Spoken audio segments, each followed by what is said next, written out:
You know that exact feeling. I mean, we've all been there. You are sitting there, just bathed in the blue light of your phone or your laptop, staring at a blinking cursor. Oh, yeah. It's universally agonizing. Right. Maybe you are about to send a LinkedIn message to a potential mentor, someone whose career you admire, and you just know their advice could totally change your trajectory. Or a dating app, the very first message to someone you just matched with. Yes, exactly. And for whatever reason, this particular profile just caught your attention. So you type out the opening line, you delete it, you retype it 4 times. You add an exclamation point, then you think, no, that's too eager, so you take it out. Yeah, you swap out an emoji, and then finally you just close your eyes and hit send. You watch the little check mark appear, confirming delivery, and then just crickets. Absolute silence. Deafening silence. Nothing but the echo of your own digital outreach. And as the hours tick by, you just sit there wondering, what did I do wrong? It's such a shared modern experience, and the psychological weight of it, well, it's surprisingly heavy, you know? It feels like a punch to the gut. It does, because when that silence stretches out, we internalize it. It feels deeply personal. But, and this is crucial, when we actually look at the mechanics of digital communication, it is rarely a personal rejection of who you are. So it's not just that I'm, unlovable or boring. Not at all. The problem is that we have been conditioned to believe that connecting online is about possessing this innate digital charisma, like some undefinable charm that some people just magically channel through a keyboard. While the rest of us are just left totally guessing. We sit there thinking we just aren't witty enough, or, I don't know, our profile picture doesn't have the perfect lighting. Right. Or you didn't use the exact right punchline. But today, we are going to completely dismantle that myth for you. The mission of this deep dive today is to decode the exact evidence-based science of building trust online with complete strangers. And we have a massive stack of source material to get through. We do, ranging from psychological studies on computer-mediated communication to behavioral analyses of virtual teams. We're tearing down that abstract idea of digital charm, and we're replacing it with actionable, predictable data. Because when you dig into the peer-reviewed research, online trust isn't magic. It's just not. It is a highly structured, highly predictable framework.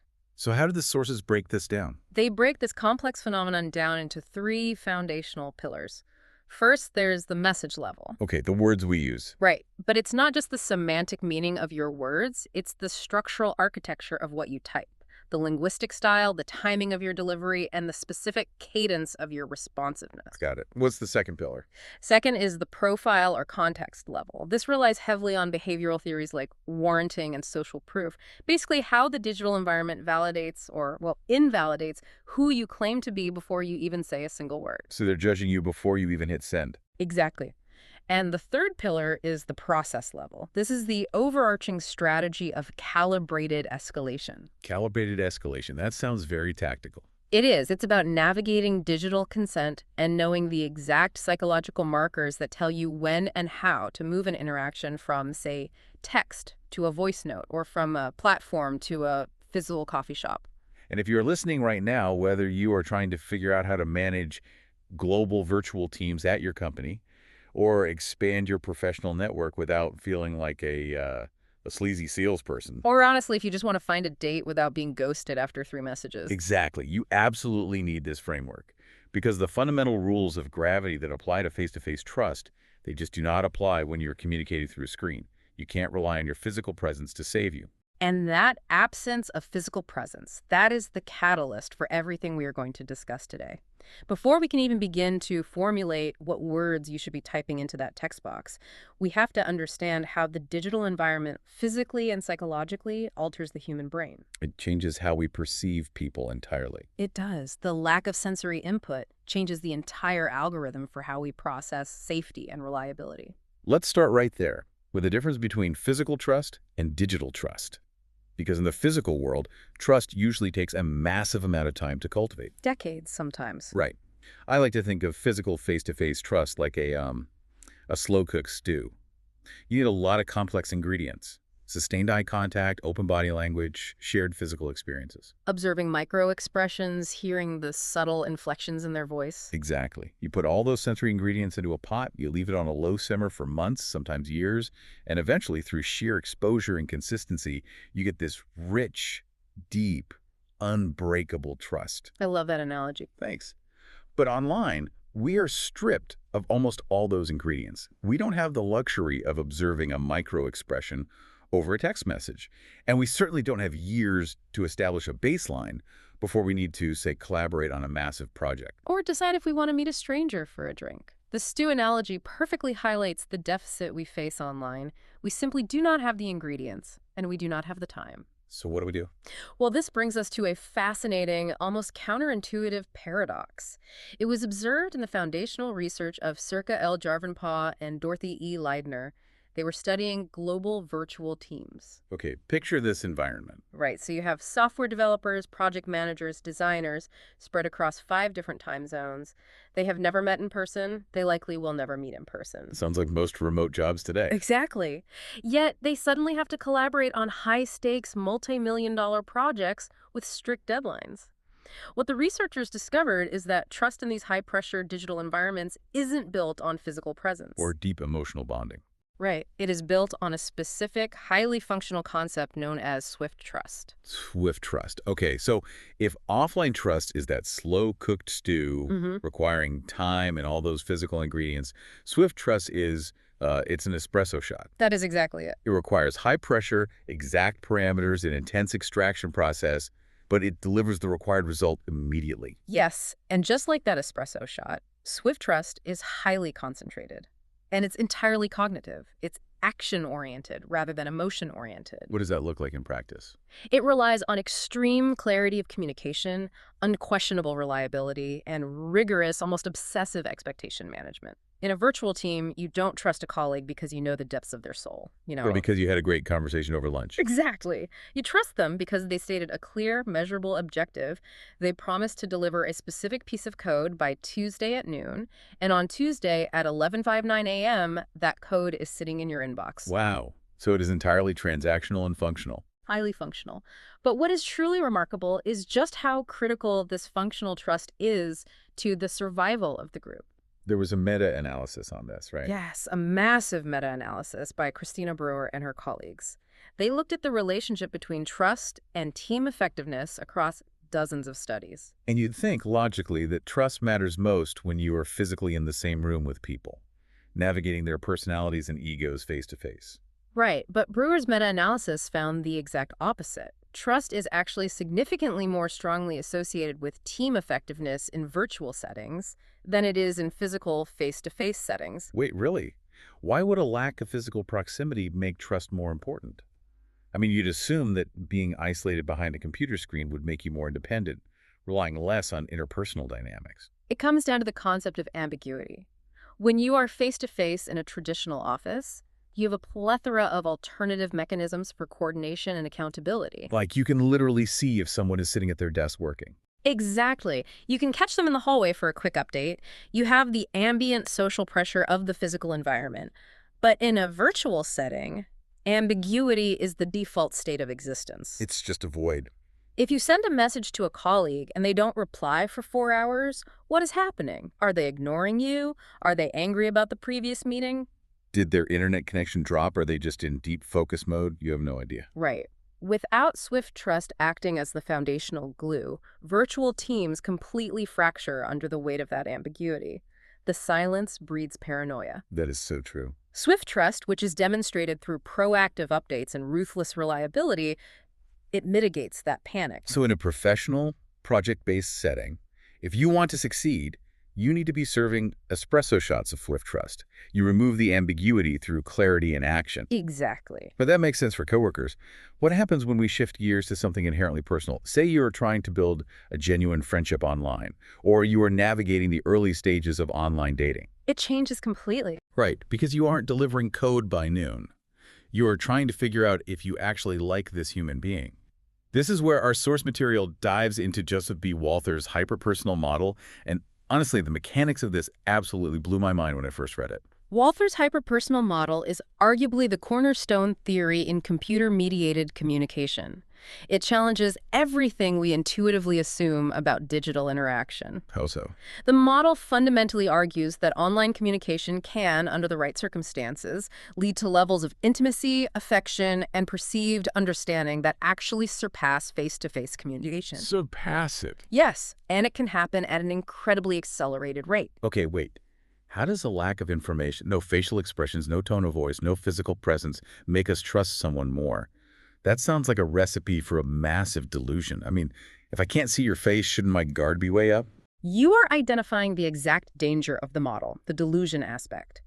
But to understand why our brains fall into this trap, we have to look at two simultaneous psychological mechanisms: selective self-presentation and partner idealization. Let's break those down. Let's look at the sender first. When you type a message, you have something you never have in spoken conversation, which is asynchronous time. You have time to pause, reflect, edit, and curate. You can present the absolute best, wittiest, most thoughtful version of yourself. Exactly. You eliminate all your verbal stumbles, your awkward pauses, your nervous mimics. That is selective self-presentation. So I am essentially acting as my own public relations manager. I am filtering out the messy reality of how I actually converse at a noisy cocktail party and delivering a perfectly polished manuscript of my thoughts. Exactly. You are broadcasting a highly concentrated, idealized version of your personality. Now, look at it from the receiving end. The human brain despises an information vacuum.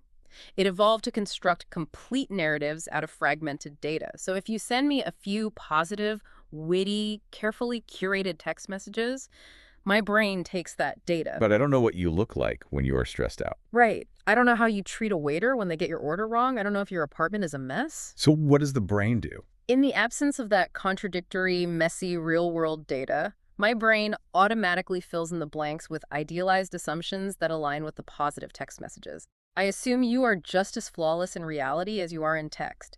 That is partner idealization. That is wild. Our brains are basically taking a few breadcrumbs of text and writing full-blown romantic fan fiction about this complete stranger.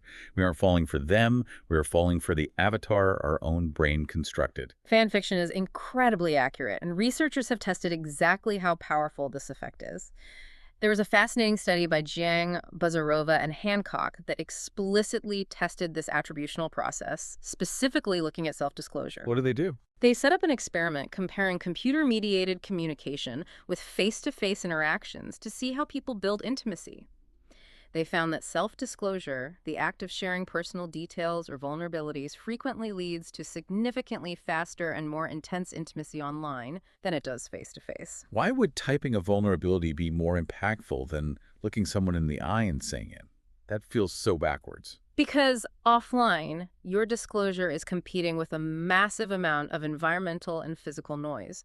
You are worrying about your posture, you are distracted by the background noise of the coffee shop, you are monitoring their facial expressions to see if they are judging you. The cognitive load is immense. It is. Online, that physical noise is entirely stripped away. Your disclosure is received in pure, concentrated semantic form. The receiver reads it, and because they are already in a state of partner idealization, they attribute a massive amount of emotional weight to your words. They feel profoundly connected to the text. But again, this brings us back to the delusion. If we are building this intense, rapid intimacy on the back of curated PR statements and cognitive fan fiction, what happens when reality hits? That's the problem. The moment we finally meet in real life and I realize that this flawless digital entity is just, well, a regular human who chews their food loudly or gets annoyed in traffic, doesn't the whole illusion shatter instantly? It absolutely shatters, and it is a massive risk. The psychological literature explicitly warns about the dangers of forced intimacy and chronic oversharing. Because the digital environment lowers our inhibitions. Yes, and it accelerates this false sense of extreme closeness. People often find themselves revealing their deepest traumas or most intimate secrets to a virtual stranger on day 2 of chatting. They feel a connection that hasn't actually been earned through real-world behavioral consistency. So it's dangerous. This is exactly why the pacing of the interaction is the ultimate safety mechanism. You cannot let the hyperpersonal engine run unchecked. You have to actively fight the illusion by grounding the interaction, slowing down the disclosures, and recognizing that text is just a proxy for a person, not the person themselves. So we have to consciously pace the relationship, to avoid the hyperpersonal trap. Yeah. But this raises a huge practical problem. In the physical world, pacing is natural. Mm. We rely on physical cues to tell us if we're moving too fast or too slow. Right. Like if I step too close to you and you lean back, I know I need to give you space. If I make a joke, you give me a warm, genuine laugh, I know we are synchronizing. Exactly. But if we don't have those physical cues, if we can't rely on a firm handshake or a shift in posture, how do we signal safety? How do we naturally synchronize with someone through a keyboard? This brings us directly to a fascinating area of research, the digital equivalence of body language. We tend to think of text as purely semantic. We think the only thing that matters is the dictionary definition of the words we type. But that's not true. No, the structural composition of the text itself, the invisible architecture of how you build your sentences, carries profound nonverbal cues. The most thoroughly researched of these phenomena is called language style matching, or LSM. This is Molly E. Ireland's research, right? I read the notes on this, and it completely shifted my perspective on texting. It's brilliant. Because in the physical world, if two people are getting along well, if they're building rapport, their physical body language naturally synchronizes. I cross my legs, a minute later, you cross your legs, I lean in, you lean in. We mirror each other. Right. But online, because we don't have physical bodies to mirror, our brains instinctively try to synchronize our language styles. Precisely. Ireland and her colleagues conducted extensive research into how human beings naturally coordinate their linguistic style in text-based channels. And the crucial distinction here is what they were actually measuring. Right, because when we think of copying someone's style, we usually think of adopting their slang, or using their favorite buzzwords, or repeating the big meaningful nouns they use. But LSM doesn't care about the content words at all. LSM tracks the alignment of function words. Function words. Okay, give me some examples. So we know exactly what we're looking for. We're talking about the boring words, right? Yeah. Prepositions, articles, pronouns. Exactly. They are the invisible scaffolding of our language. Words like it, to, the, but, because, would, should. The filler. They don't carry the actual subject matter of the sentence, but they dictate the structural rhythm, the flow, and the cognitive framing of the thought. Ireland's research analyzed massive data sets, including instant messaging chats and transcripts from speed dating interactions. So what did they find? What they discovered was that a high degree of natural language style matching strongly predicted relationship continuity. If your subconscious use of these invisible function words naturally aligned with the rhythm of the other person's function words, the two of you were far more likely to feel a sense of connection and want to continue talking. Wow. It was actually a better predictor of mutual interest than the actual topics you were discussing. That is incredible. But it immediately triggers a huge ethical and practical alarm for me. Uh-oh, what's that? Well, if you are listening to this right now, and you decide to open up your dating app, and you start consciously counting the other person's pronouns and prepositions so you can engineer a perfectly matched sentence structure, isn't that just creepy, manipulative behavior? It absolutely crosses an ethical line into manipulation, but more importantly for the user, it completely fails in practice. That doesn't work. No. The psychological research emphasizes that successful language style matching is a natural, organic, and largely unconscious coordination process. When two brains are engaged in paying attention to each other, this alignment happens automatically. So you can't fake it. If you try to force it through artificial imitation, the human brain is incredibly adept at detecting the anomaly. It doesn't feel like rapport, it feels uncanny, it feels like you are being mocked, or worse, like you are talking to an AI bot that is just regurgitating your syntax. Yeah. It triggers a defense mechanism, not trust. Okay, so we can't sit there with a calculator counting their buts and ifs. How do we actually apply the principles of linguistic synchrony practically without turning into a creepy text chameleon? Instead of focusing on the microscopic function words, you focus on the macro-level indicators of synchrony. The source material highlights two highly practical translations of this matching principle. What's the first one? The first is pacing, specifically regarding message length. The empirical rule of thumb for maintaining comfortable synchrony is to keep your responses within plus or minus 30% of their message length. Meaning, if they write you a brief two-sentence update about their day, you do not respond with a 5-paragraph, deeply philosophical essay. Exactly. We call that the dreaded wall of text. When you send a massive block of text in response to a short message, it actually induces a minor cognitive stress response in the receiver. It feels overwhelmingly demanding. It really does. It's like you ask someone, how was your weekend? And instead of a casual answer, they physically backed you into a corner and monologued at you for 20 minutes. Yeah. It feels like a spatial violation, just translated into a digital format. It feels aggressive. A digital spatial violation is the perfect way to conceptualize it. You're taking up too much of their cognitive real estate without permission. So matching length within that 30% variance ensures you are respecting the conversational boundaries. Okay, that's length. What's the second macro indicator? The second macro indicator is register. This refers to the overall tone, the level of formality, and the use of colloquialisms. If you are messaging someone on LinkedIn and their language is highly structured, grammatically perfect, and formal, you do not drop into their inbox with a casual, "Hey dude, what's up?" and a string of exclamation points. Right. You find a shared rhythm. You meet them where they are contextually. And speaking of rhythm, we have to talk about the actual temporal timing of the messages. Because staring at that three-dot typing bubble, watching it appear and disappear, is its own form of modern psychological torture. It really is. Timing is arguably the loudest, most impactful form of digital body language we possess. The latency between messages signals a wealth of information about your interest level, your prioritization of the relationship, and your general reliability. But it's also a massive minefield, right? Yes, because it is highly susceptible to misinterpretation. In the real world, if someone doesn't answer you, you can see that they are busy talking to someone else. Or pouring a cup of coffee. Right. Online, a delay could mean they lost their phone charger, they stepped into a tunnel, or they're actively ignoring you. The brain often assumes the worst. So what is the evidence-based rule here? Because the advice out there is completely contradictory. Some people say you need to reply within 5 minutes to show you are engaged and attentive. Others swear by the wait 3 days rule to show you are highly valued, busy, and aloof. What does the data say? The data utterly rejects the gamesmanship. The golden rule of digital timing, which remains robust across different platforms and cultural contexts, is that consistency is strictly greater than speed. Consistency over speed. I want to emphasize that for the listener. Why is consistency so much more powerful? Let's look at the psychology of the hot and cold dynamic, which is a classic anxiety trigger. Imagine someone matches with you, and for the first 2 days, they reply to every single text within 3 minutes. Okay. They are highly engaged, witty, and constantly available. This establishes a baseline expectation of instant responsiveness in your brain. Then, on day 3, they suddenly go completely silent for 48 hours. Oh, it's the worst. That abrupt violation of the established expectation triggers intense cognitive dissonance and relational anxiety. Because their sudden silence is interpreted by the brain as a massive shift in their digital body language.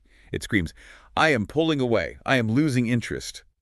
Even if the reality is just that they had a major deadline at work and couldn't look at their phone, the inconsistency is what causes the panic. Exactly. The human brain craves predictability to establish trust. A predictable, slower rhythm is vastly superior for building a secure foundation.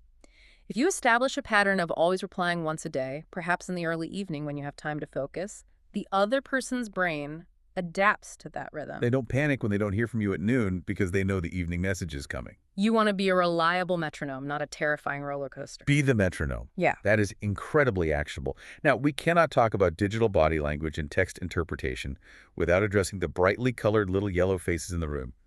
Emojis. They feel like the ultimate wild card in digital trust. One wrong emoji can change the entire meaning of a sentence. Emojis are fascinating precisely because they are a massive variable. Their impact is highly context sensitive. We generally assume that emojis are universally positive, a simple way to inject a smile into a cold semantic text. But that's not always true. The behavioral research reveals a stark trade-off when using them, particularly a trade-off between perceived warmth and perceived competence. I have an analogy for this, and I want to see how it aligns with the data. Emojis are like digital hot sauce. Okay, I like where this is going. They are absolutely incredible for spicing up a casual interaction or adding flavor and nuance to a dry text with a friend. It makes the conversation vibrant. But you would never pour hot sauce all over a meticulously crafted multi-million-dollar B2B contract. It ruins the professional integrity of the document. The exact same ingredient that makes a taco great destroys a legal brief. The hot sauce analogy captures the exact tension the research highlights. The context dictates the validity of the tool. In professional settings, particularly during the initial stages of contact or negotiation studies, consistently show that using negative emojis or even overly casual, abundant positive emojis can severely damage a recipient's rating of your professional competence and appropriateness. Wow. You might successfully signal that you are a friendly, approachable person, but you simultaneously signal that you are less capable, less serious, and perhaps less experienced. The warmth increases, but the competence plummets. But the rules flip when we move to personal relationships and dating, right? Yeah. You don't want to sound like a legal brief on a dating app. Completely. In text-based romantic or purely social interactions, emojis serve a vital psychological function. Researchers refer to it as signaling perceived partner responsiveness. What does that mean? When you use an emoji to react to something personal they shared, it shows you aren't just reading the data, you are emotionally engaging with the content. It clarifies tone, mitigates the harshness of plain text, and measurably increases feelings of closeness and mutual sympathy. So we have two completely different environments. What is your pragmatic bottom line rule for navigating the emoji minefield? It requires strict compartmentalization. For business, networking, and professional first contacts, the baseline rule is 0 emojis. None. Not at all. The only permissible exception is if the higher status individual, the person you are reaching out to, uses them first. That establishes that emojis are acceptable within their specific normative framework, and even then, mirror their usage very sparingly. Do not out-emoji the boss. Good advice. And for dating. Now, for dating and personal connection, use them, but use them strategically as emotion markers. They should clarify the tone of a fully formed sentence, never act as replacements for actual communication. So don't just send a cryptic string of eggplants, water droplets, and fire emojis and expect the other person to decode a meaningful human connection from it. Got it. Exactly. Okay, so we've established the mechanics of how to sound trustworthy. We understand the metronome of timing, the boundaries of message length, and the strict management of our digital hot sauce. But here is the reality. Before we ever have the chance to send that carefully crafted first message, the other person is going to look at our profile. Yes, they are. They're going to judge us before we speak. How do we look trustworthy in a digital environment? This brings us from the message level up to the profile level. And to understand how people judge profiles, we have to look at a foundational concept called warranting theory. Warranting theory. Okay, let's break the mechanics of this down deeply, because when I read the source material on this, I realized it completely changes how almost everyone should be designing their LinkedIn pages, their personal websites, and their dating profiles. It requires a paradigm shift in how we view digital identity. The core premise of warranting theory is essentially an evolutionary cheat code for detecting deception. The cheat code. It posits that human beings inherently trust information that the target person cannot easily manipulate or fully control. So if I go onto my LinkedIn profile right now and I type into my bio, I am a visionary thought leader, an unparalleled genius in my field, and the most generous romantic partner in the tri-state area, people reading that are naturally going to roll their eyes. Definitely. They are deeply skeptical. Why? Because I simply typed that myself. It costs me nothing. It is cheap talk. Precisely. That is what the theory defines as self-generated content. Because you have absolute control over it, its warranting value, its ability to prove reality is extremely low. Our brains know it could easily be a fabrication. What's the alternative? Consider the alternative. If an independent, verifiable third party leaves a detailed recommendation on your page saying, this person managed our logistics integration and delivered the project 10% under budget, or if there is a photograph posted by an industry conference showing you physically presenting on a stage, that is other-generated content. I didn't create it. You did not create it. The network created it around you. Therefore, its warranting value is exceptionally high.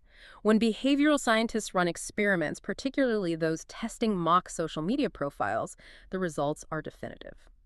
Other-generated cues heavily outweigh self-generated descriptions when an observer is forming a baseline impression of your trustworthiness. We don't care what you say about yourself. We look for the receipts. We want the digital paper trail. And what is really fascinating in the source material is how powerful this theory is when applied cross-culturally, especially regarding deeply ingrained biases. Yes, the research demonstrates the sheer overriding power of high warranting information. Studies indicate that strong, other-generated cues can actually override or significantly weaken cultural stereotypes in mixed culture or unfamiliar encounters. That's amazing. How does that work? If an observer holds a preconceived negative bias about a certain demographic group, but they view a profile of an individual from that group that contains strong, unmanipulatable cues from a trusted third-party network validating their competence, That high warranting information can literally short-circuit the cognitive bias. Wow. It forcefully proves the specific reality of the individual over the generalized, flawed stereotype of the group. That is a massive testament to how our brains prioritize verifiable proof. So how do we practically apply this?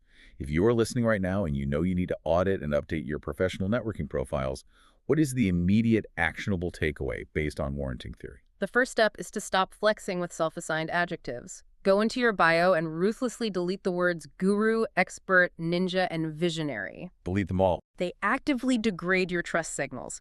Instead, you must build your profile using traceable anchors. If you claim expertise, highlight a joint publication with a known entity. Provide direct links to shared, verifiable projects. Actively curate visible recommendations from past colleagues and ensure your mutual connections are apparent. You do not want your profile to read like a marketing brochure. You want it to serve as a verifiable anchor of reality. Let the network do the bragging for you. But what about the dating world? Because on a dating app like Tinder or Hinge, you don't exactly have a section for peer-reviewed endorsements of romantic skills from past partners. Which is probably for the best. Definitely for the best. How does warranting theory apply when you are just trying to prove you are a normal, decent person looking for a date? In the context of dating, warranting theory translates directly to consistency and physical realism. You need photographic evidence that you actually exist in the physical world, interacting with other humans or environments, and those photos must logically align with the claims in your bio. That makes sense. But here is the most crucial, often misunderstood nuance. Your dating profile should not be too polished. I absolutely love this point. If you stumble across a profile that looks like it was generated by a high-end AI marketing agency, every single photo has perfect studio lighting, the makeup is flawless, there isn't a hair out of place, and every prompt is answered with a meticulously focus group, perfectly structured joke. It doesn't draw you in. It actually triggers a massive red flag. It triggers an instinctive alarm for two distinct psychological reasons. First, the modern internet user is highly attuned to digital inauthenticity.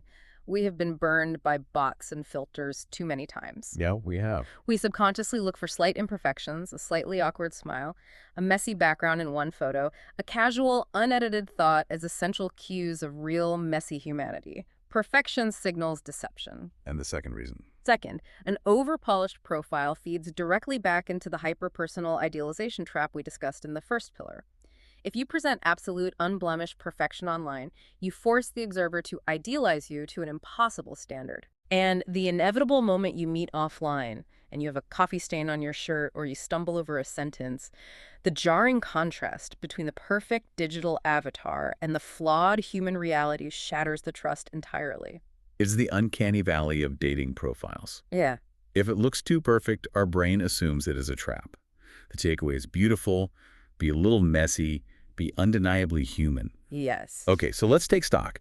We understand the psychological theory of swift trust and the hyperpersonal model. We know how to calibrate our digital body language through timing and linguistic matching. And our profiles are now perfectly balanced with high warranting cues and humanizing imperfections. We are finally ready to make contact. We are ready. Our sources provide exact, highly structured, platform-specific blueprints for breaking the ice.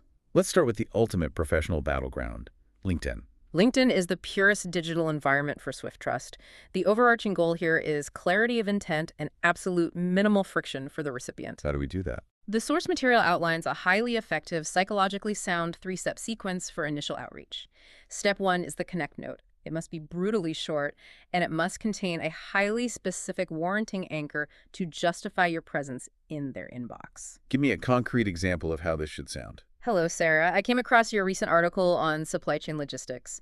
I found your specific breakdown of predictive algorithms particularly helpful. I am currently working on a similar integration in the healthcare sector. I'd love to connect. I want to point out exactly what is not in that message. There is zero pitch. There is no vague, demanding request like, I'd love to pick your brain for an hour next week. Oh. It's purely contextual. Here is my verifiable anchor, your article. Here's my shared context, my work in healthcare. Let's connect. It requires zero cognitive effort for Sarah to hit accept. So she accepts. What is step 2? Step 2 is critical, and it happens only after they accept the connection. You do not rush this. This is the micro-question phase. You ask a highly specific, low-effort question directly related to the expertise they have already demonstrated. Like what? Thanks for connecting, Sarah. Quick question. When you integrated those algorithms, how did you prioritize the initial data audit? And this taps into behavioral research showing that asking someone for advice actually increases their sympathy toward you. Right. Yeah, Because you are validating their competence and status. exactly. It makes them feel valued. But here is the absolute most critical part of this step, and it is where 90% of networking attempts fail. The question must be genuine. It cannot be a trick. This is where people use a toxic tactic the sources call pitch bait. Oh, pitch bait is infuriating. I get this all the time. It's when someone asks you a seemingly genuine, thoughtful question. You take 10 minutes out of your busy day to type out a helpful, detailed response, and the very second you hit send, their automated reply triggers. Great point. By the way, my company sells an enterprise software suite that automates exactly that problem. Want to book a demo? It is a devastating breach of trust. It destroys your integrity signals instantly because it retroactively reveals that your initial curiosity was a deception designed to lower their defenses. You proved you are not a reliable actor. Right. If you ask a micro question, you must genuinely want the answer, and you must accept the answer with gratitude. Right. Now, if there is a natural, organic resonance in the dialogue, if they give a great answer and ask a question back then, and only then do you move to step 3, escalation. And how do we escalate a digital conversation into a real-world interaction without suddenly seeming pushy or aggressive? You offer the escalation, usually a brief 15-minute call, but you strictly pair it with an explicit exit option. What does it sound like? Sarah, this is incredibly insightful. If you ever want to expand on this, I'd love to hear your perspective for 15 minutes on a quick call next week. But if your schedule is currently packed, I completely understand, and I'm perfectly happy to just continue following your updates here. The exit option is the absolute secret sauce. By explicitly giving them permission to say no without feeling any social guilt, you actually paradoxically increase the likelihood they will say yes. You have proven that you respect their autonomy and their time, which is the ultimate swift trust signal. Exactly. Okay, that's LinkedIn. What about a platform like X, formerly Twitter or Instagram? The rules of engagement feel totally different there. They are completely different because the architecture of the platforms is different. These platforms intentionally blur the line between public broadcasting and private, one-on-one messaging. The governing rule here is what we call the permission pivot. The permission pivot. Yes. On X, you should almost never start with a cold, unannounced direct message. You start by replying publicly to one of their thoughts. You establish a public warranting anchor in front of their audience. So we have quick, visible back and forth in the public replies. I prove I am not a spam bot, and I prove I have something valuable to add to the conversation. Yes. Hmm. You build micro rapport in the public square, and then you ask for permission to pivot into their private space.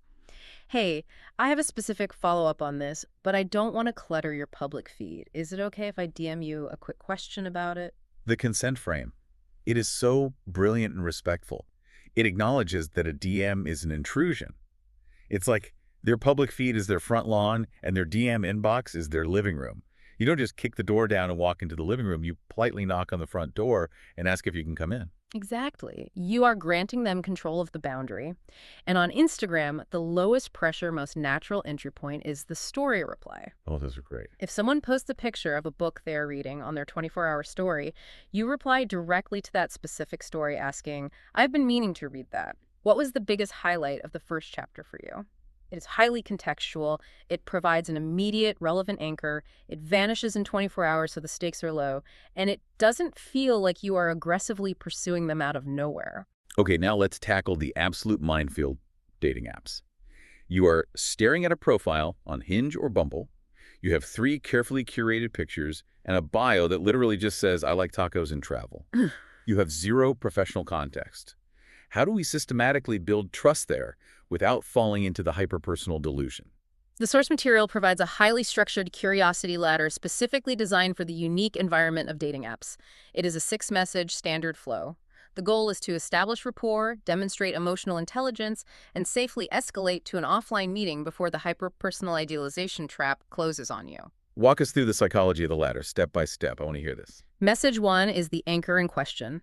The cardinal rule is never, under any circumstances, just send, hey, or how was your weekend?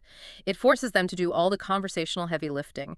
You must find a specific detail in their profile, a background detail in a travel photo, a specific band mentioned, and ask an open-ended question about it. I see you went to Kyoto in your second photo.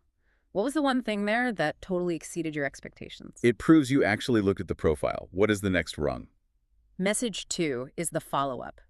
You listen to their answer and you drill down on one specific nuanced detail they mentioned. If they say the food was amazing, you don't just say cool, you say, was there a specific dish that you still think about?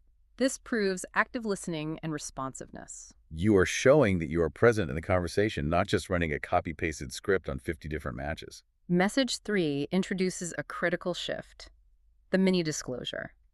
You have asked 2 questions. Now you must balance the scales of intimacy. I ask because I've always wanted to go to Japan, but honestly, I'm a bit intimidated by navigating the language barrier. By sharing a small piece of vulnerability or personal truth, you prevent the interaction from feeling like a sterile interrogation. I love that. You were giving them a piece of yourself to react to. We're halfway up the ladder. What's step 4? Message 4 shifts the focus from the past, the vacation, to their current values or routine.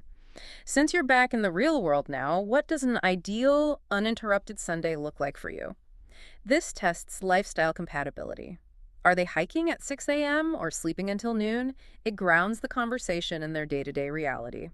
So we've established mutual interest, we proved responsiveness, we offered vulnerability, and we checked lifestyle alignment. That's 4 messages. What happens at step 5? Message 5 is the reality cue. This is the pivot. You suggest moving away from the perfectly curated text environment to a higher fidelity channel, usually a voice note. Okay. I'm really enjoying this. Would you be open to exchanging a quick voice note? I always feel like plain text leaves so much room for misunderstanding. This intentionally breaks the textual illusion. It introduces the cadence, tone, and imperfection of a real human voice. It is an anti-idealization tactic. Yeah. And if they agree, and the voice note confirms there is actual chemistry, we hit the final rung of the ladder. Message 6 is the meet invite. And just like the LinkedIn strategy, it must prioritize safety and offer a frictionless exit.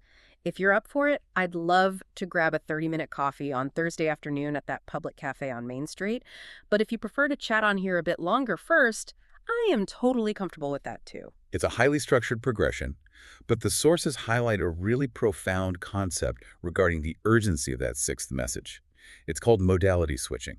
Why is it so important that we don't just stay on step 4 and text for a month? Modality switching is a critical juncture in relational development. The research on online dating emphasizes that trust operates under completely different parameters offline. If you wait too long to switch modalities, if you text every day for a month without meeting, you are feeding the false idealization engine. Right. You build up a massive, complex fantasy of who this person is based purely on text. And the longer that fantasy builds, the harder the crash. No flesh and blood human being can possibly live up to a month's worth of idealized imagination. It's just not possible. Getting offline relatively quickly in a safe, low-stakes, 30-minute coffee environment is the only reliable way to verify the digital trust you've built against physical reality. The lesson is, don't fall in love with a text message. Fall in love with a person. Get out of the app. All right, there is one more specific platform script before we shift gears. Cold emailing. Oh, cold email. For the B2B professionals, the freelancers, the people reaching out to total strangers for collaborations or sales. When you don't even have a profile picture to lean on, how do you build trust in a cold inbox? Cold emailing is the ultimate stress test of swift trust. In a cold email, the trust signal isn't warmth, it isn't humor, and it isn't shared hobbies. The sole currency of trust is competence and a ruthless, almost aggressive respect for the recipient's time. The source material advocates a strict, highly disciplined 5-sentence structure. If you go beyond 5 sentences, you are statistically likely to be ignored. 5 sentences to convince a stranger to trust you. That is incredibly tight. Break down the anatomy of those 5 sentences. Sentence 1 is context. It instantly answers the brain's threat detection question. How do I know you, or why are you in my inbox? Sentence 2 is relevance. What specific recent action did the recipient take that triggered this email? Okay, context and relevance. Sentence 3 is the mini offer. What one specific insight, value, or piece of data am I bringing to you right now for free? Sentence 4 is the micro request, a highly specific, low-effort question or call to action. And sentence 5 is the exit and thanks. So it reads something like, "Hi, David. I'm reaching out because I saw your company just expanded into the European market. I noticed your current logistics setup might face regulatory friction in Germany. I put together a 1-page breakdown of how we solved this for a similar firm. Would you be opposed to me sending that PDF over for you to review? If this isn't a priority right now, I completely understand. Thanks for your time. That's perfect. It's surgical. It proves you did your homework, and it proves you are a professional who isn't going to waste their day with fluff. Exactly. It operates purely on the logic of swift trust. Now, up to this point in our deep dive, we've been focusing entirely on how to use these powerful psychological triggers: reciprocity, hyperpersonal intimacy, responsiveness, warranting theory to build genuine positive connections. Right. But if we're going to be comprehensive, we have to acknowledge a much darker reality. Because these mechanisms bypass our traditional physical defenses, they are incredibly effective. And because they are effective, they are actively and systematically weaponized. We have to talk about defense. Yeah. Because the exact same psychological tools we just discussed for finding a mentor, securing a client, or meeting a partner are the exact same tools utilized by professional scammers and social engineers. We must look at this objectively. Our source material includes explicit, detailed warnings from government agencies, specifically the German Federal Office for Information Security, the BSI, as well as international consumer protection agencies. They map out the operational mechanics of romance scamming and social engineering. And when you read the reports, the pattern of attack is essentially a dark, inverted mirror of everything we have discussed today. How does the attack vector actually play out from a psychological perspective? It relies on exploiting the hyperpersonal model and pushing it past its breaking point. The attacker initiates contact, almost always utilizing a highly polished, high-status profile. They might pose as a military officer deployed overseas, an international civil engineer, or a successful surgeon. These roles provide a built-in excuse for why they cannot easily meet face-to-face or jump on a video call. So they build an artificial high-warranting environment to lower your initial defenses. Correct. Once contact is made, they manufacture rapid, intense emotional bonding. They will mirror your language style flawlessly to create an artificial sense of deep synchrony.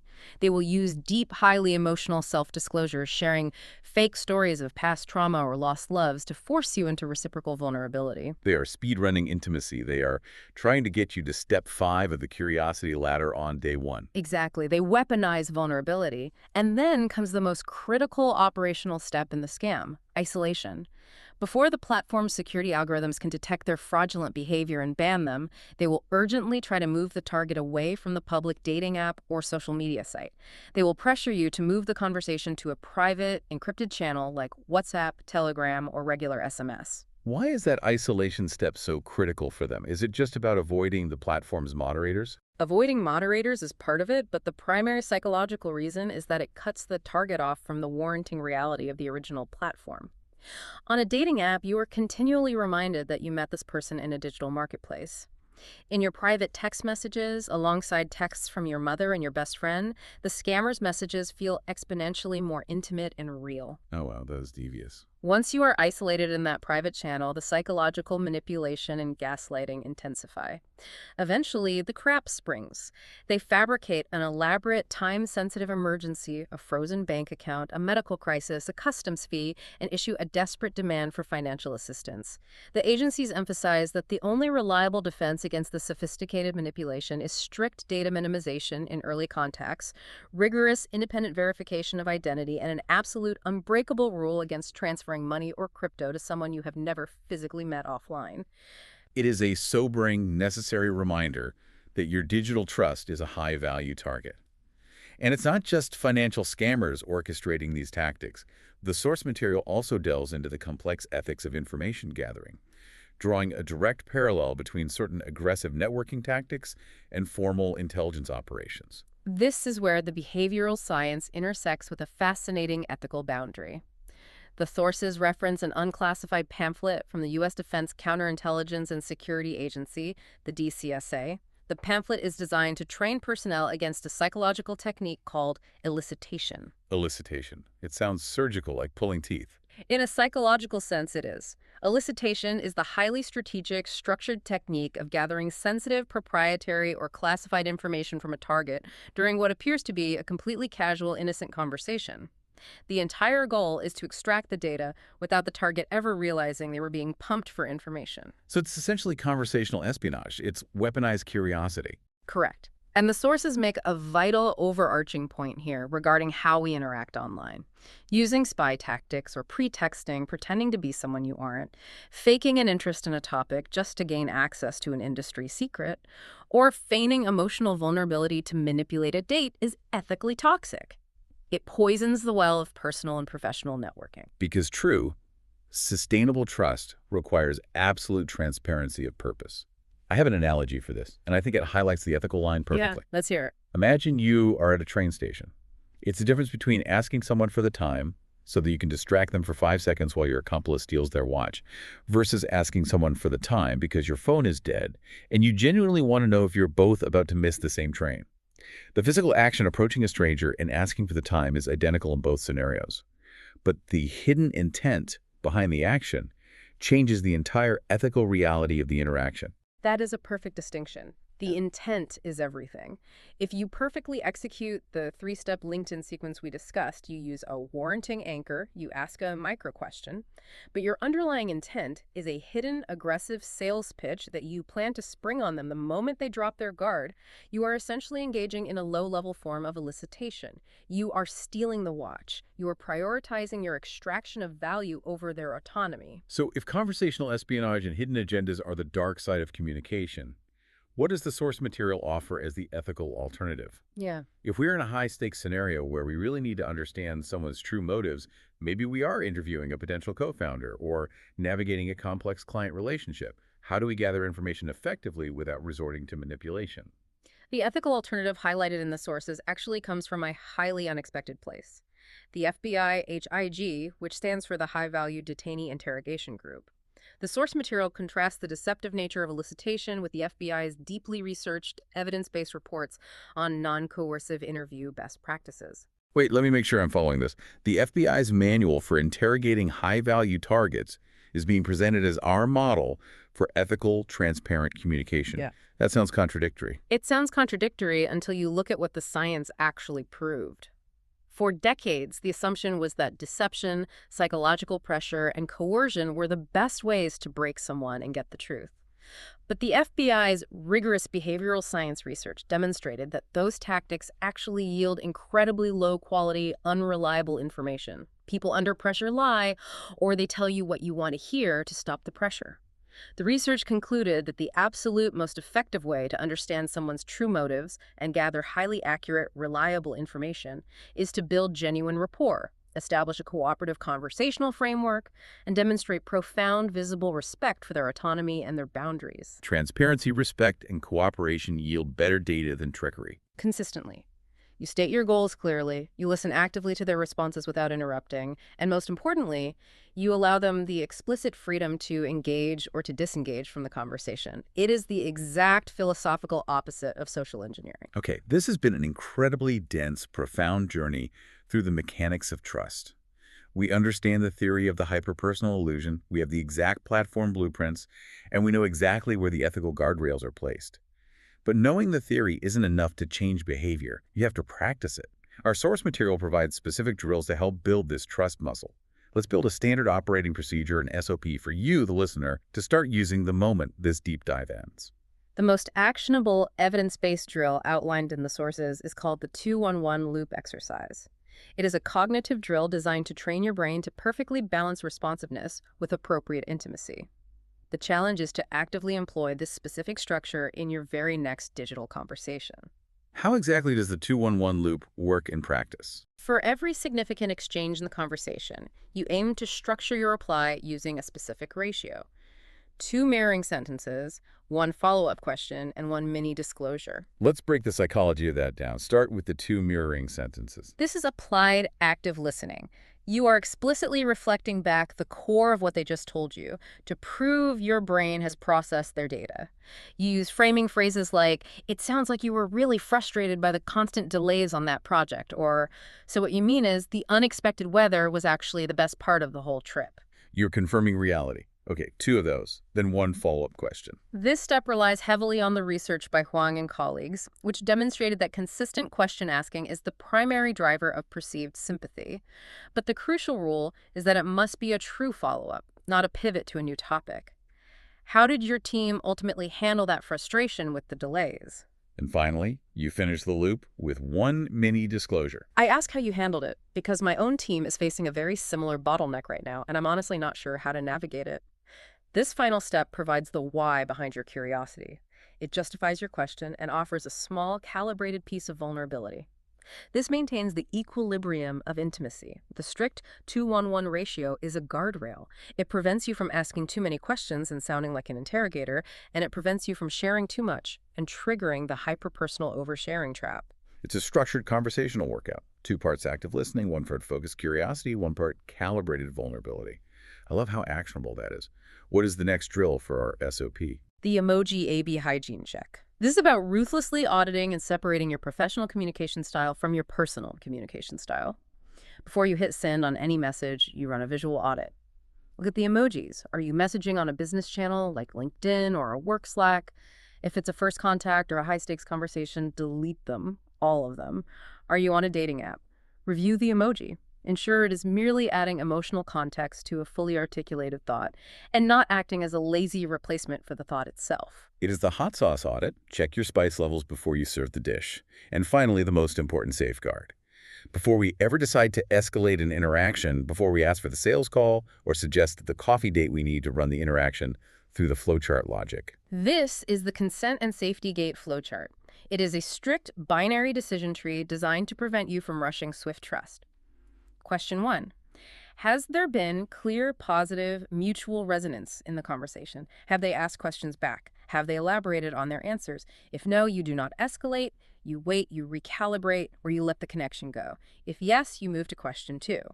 Is the proposed escalation logically safe, public, and time-bound? Meeting at a busy coffee shop for exactly 30 minutes at 2 p.m.? Yes. Inviting a stranger to your basement apartment at midnight for an open-ended hangout? No. Exactly. And the final gate, question 3, is the proposal framed in a structural way where a no can be accepted frictionlessly? If you have structured the invitation so that they can easily decline or suggest an alternative without feeling awkward or socially pressured, then and only then do you have clearance to send the message. It is entirely about removing pressure. Because pressure, as the FBI research showed, destroys authentic trust. Well, if you have been listening to this, you know we have covered massive paradigm-shifting ground today. We started by realizing that online trust isn't a magical, innate aura. It is a structural reality that can be learned and applied. We looked at how swift trust acts like a high-pressure espresso shot for virtual teams navigating ambiguity, and how Walther's hyperpersonal model can trick our brains into falling in love with our own idealized, curated fan fiction. We systematically examined the invisible body language of language style matching, the critical importance of a predictable timing metronome over chaotic speed, and the delicate context-heavy balance of the emoji trade-off. We learned how warranting theory demands that we rely on verifiable third-party proof rather than our own cheap PR spin. We mapped out the exact psychological blueprints for LinkedIn networking, the consent-driven permission pivot for X and Instagram, and the rigorous 6-step curiosity ladder for dating apps, emphasizing why you absolutely must switch modalities and meet in the real world before the fantasy takes over. And crucially, we established the firm ethical boundaries of this science, recognizing the severe real-world risks of social engineering and romance scams, and ultimately choosing the path of transparent, rapport-based connection over deceptive, manipulative elicitation. It is a complete, powerful toolkit for surviving and thriving in the digital age. But before we officially wrap up, I want to leave you with one final, slightly terrifying, slightly provocative thought to mull over. We have spent this entire deep dive establishing that digital trust is a highly structured, almost mathematical framework. It is based on predictable timing, matching invisible function words, asking the exact perfect ratio of follow-up questions, and offering perfectly calculated, timely disclosures. It is fundamentally an algorithmic approach to decoding human connection. Exactly. So if you are listening, here's the thought I want you to sit with. What happens when artificial intelligence starts doing all of the communicating for us? If the rules of evidence-based trust signals are this clear and this predictable, an advanced AI can mimic them flawlessly. An AI can perfectly analyze and match your language style in milliseconds. It can optimize its response timing to act as the perfect metronome. It can execute the 2-1-1 loop with absolute unwavering discipline on our behalf. If AI can perfectly simulate human empathy, vulnerability, and trustworthiness in text, doing it better than we can do it ourselves, will we eventually need to invent entirely new, perhaps bizarre, intentionally flawed ways to prove our messy, authentic humanity online? That is the exact horizon we are rapidly approaching. When perfect empathetic communication becomes automated and ubiquitous, our human flaws and our unpredictability might become our only remaining high-warranting cues. Something to think about the very next time you are staring at that blinking cursor, wondering what to type. Take these tools we've discussed today. Audit your profiles, practice the 2-1-1 loop in your next chat, and start building connections that are based on real evidence-based trust, not just the illusion of digital charm. Until next time, keep diving deep.